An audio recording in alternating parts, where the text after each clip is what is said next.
Contemplons la figure de Joseph. Joseph, nous le connaissons bien évidemment par l'Évangile, cet Évangile qui ne développe pas beaucoup. Saint Marc n'en parle pas. Saint Matthieu nous présente Joseph comme une figure discrète, bienveillante, témoin privilégié de Marie et de Jésus. Mais Saint Matthieu déploie un peu plus et nous montre 3 moments où Joseph tient une place importante, essentielle dans l'itinéraire de Jésus. D'abord, et c'est le texte que nous avons reçu aujourd'hui, Joseph reçoit la responsabilité de nommer Jésus. Cet acte de nomination est important puisque cela permet à Jésus d'être inséré dans une famille, dans la descendance de David. Cela lui permet d'être intégré à un peuple, à être inséré dans la foi d'Israël. Cela permet à Jésus d'être pleinement part de notre humanité. Joseph reçoit aussi la responsabilité de gardien de Jésus. Et c'est ce qu'il va le faire. En entraînant Marie et Jésus en Égypte, il les protège de la colère meurtrière d'Hérode. Et enfin, Joseph va ramener Jésus et Marie d'Égypte pour les amener à Nazareth où Jésus va grandir. Oui, ce Joseph peut recevoir le titre de juste. Oui, Joseph est juste. Juste parce qu'il écoute la parole de Dieu. Juste parce qu'il discerne la volonté du Seigneur. Juste parce qu'il agit selon le cœur du Père. Oui, vraiment, Joseph est ajusté à l'amour de Dieu.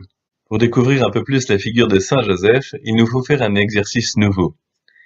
On l'appelle la lecture canonique des Écritures. Il s'agit d'ouvrir la Bible dans son ensemble pour mettre en rapport des textes qui ne semblent pas être liés au premier abord.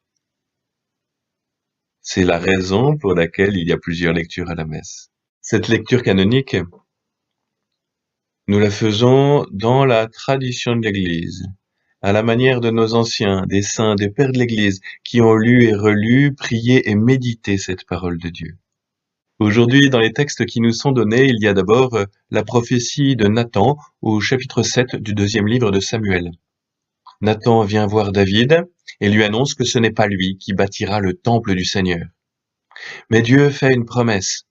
C'est lui, le Seigneur, qui fondera la maison d'Israël pour toujours. Il y aura un descendant de David, un Messie par excellence, un roi parfait qui régnera sur Israël. On a d'abord compris cette prophétie comme étant très concrète et matérielle, que les fils de David seront pour toujours sur le trône politique d'Israël. En 587, l'exil, la fin de la royauté, est comme un écroulement pour tout le peuple. Et il faut reprendre cette promesse de Dieu à nouveau frais. Et c'est là que l'on commence à comprendre que le Messie dont parle Nathan, eh bien, c'est peut-être autre chose. Nous savons que Jésus est l'accomplissement de cette promesse. Et c'est grâce à Joseph si Jésus est vraiment fils de David. Le psaume que nous avons entendu vient confirmer cette promesse. Composé au temps de l'exil, au temps où il n'y a plus de roi en Israël, le peuple croyant fait mémoire de la parole de Dieu. C'est un cri de confiance, même à travers les pires épreuves, Dieu reste fidèle. Dieu prend soin de son peuple. Dans la deuxième lecture, Paul revient sur la vraie fécondité. Une fécondité qui n'est pas d'abord biologique. Il nous donne l'exemple d'Abraham, celui qui, contre toute espérance, a cru. Joseph, lui aussi, a fait confiance, il a cru. Et il est devenu père, pleinement, d'une fécondité spirituelle grande.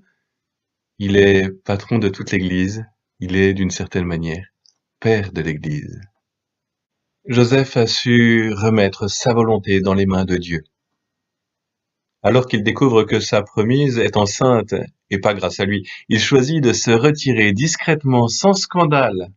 Alors que la loi demande la condamnation publique des coupables, il comprend bien que pour Marie, ce n'est pas la même chose. Si la toute pure est enceinte, c'est que Dieu y est pour quelque chose. Et Joseph, qui craint Dieu, au sens positif du terme, se retire pour laisser toute la place au Seigneur. Mais Dieu ne compte pas se passer de Joseph. Le récit que nous venons de lire nous dévoile que Dieu choisit toujours d'avoir besoin de nous. Et Joseph, qui n'aura pas de postérité biologique, sera le plus fécond de tous les hommes, père de Jésus.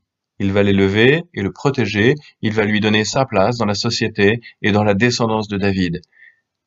Il est aussi père de l'Église, et soyons-en persuadés, un intercesseur, un protecteur, un éducateur pour chacun de nous.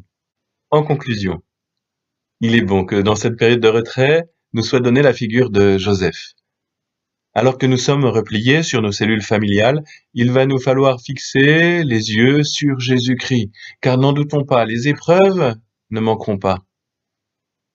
Joseph peut nous y aider. Avec Marie, il forme le foyer fécond qui a donné le Sauveur au monde. Confions-nous à lui, afin que auprès de nos conjoints, auprès de nos enfants, auprès de nos parents, nous soyons des relais de l'amour, en aimant et en nous laissant aimer. Je vous salue, Joseph, vous que la grâce divine a comblé. Le Sauveur a reposé dans vos bras et grandi sous vos yeux. Vous êtes béni entre tous les hommes, et Jésus, l'enfant divin de votre virginale épouse, est béni. Saint Joseph, donné pour Père au Fils de Dieu, priez pour nous dans nos soucis de famille, de santé et de travail, jusqu'à nos derniers jours, et daignez nous secourir à l'heure de notre mort. Amen. Saint Joseph, priez pour nous. Saint Joseph, gardien de l'Église, priez pour nous. Saint Joseph, patron des familles, priez pour nous.